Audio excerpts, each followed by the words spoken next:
السلام علیکم پیارے ویور، کیسے ہو آپ؟ امید کرتا ہوں آپ بالکل خیر و عافیت سے ہوں گے۔ آج کی ویڈیو میں آپ کو استخارہ کا ایک بہت ہی آسان اور مجرب طریقہ آپ کو بتاؤں گا۔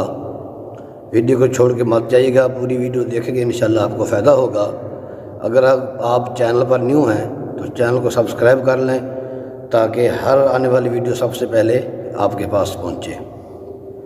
آپ نے کوئی اہم کام کرنا ہے، کوئی کاروبار شروع کرنے لگے ہیں، یا رشتہ کرنے لگے ہیں، یا شادی کرنے لگے ہیں، یا کوئی بھی آپ کو زندگی میں مسئلہ ہے، آپ نے اس کا حل معلوم کرنا ہے۔ کیا آیا کہ یہ کام میرے لیے بہتر ہے یا میرے لیے بہتر نہیں ہے، اس کو معلوم کرنے کے لیے آپ نے یہ طریقہ کار اپنانا ہے، یہ وظیفہ پڑھنا ہے۔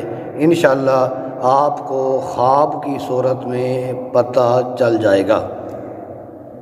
آپ نے کرنا کیا ہے؟ سب سے پہلے آپ نے 2 رکعت نماز نفل ادا کرنے ہیں، اور اس کے بعد دعا مانگنی ہے کہ یا اللہ، جو میں یہ کام کرنے لگا ہوں، جو بھی آپ کے دل میں ہو، اس کے متعلق آپ نے اللہ پاک سے دعا مانگنی ہے کہ یا اللہ میری رہنمائی فرما، آیا کہ یہ کام میرے لیے بہتر ہے یا نہیں ہے۔ اس کو معلوم کرنے کے لیے آپ نے 2 رکعت نماز نفل پڑھ کے دعا مانگنی ہے۔ اس کے بعد یہ چھوٹا سا وظیفہ آپ نے پڑھنا ہے، یا خبیر اخبرنی یا رشید ارشدنی، یا خبیر اخبرنی یا رشید ارشدنی۔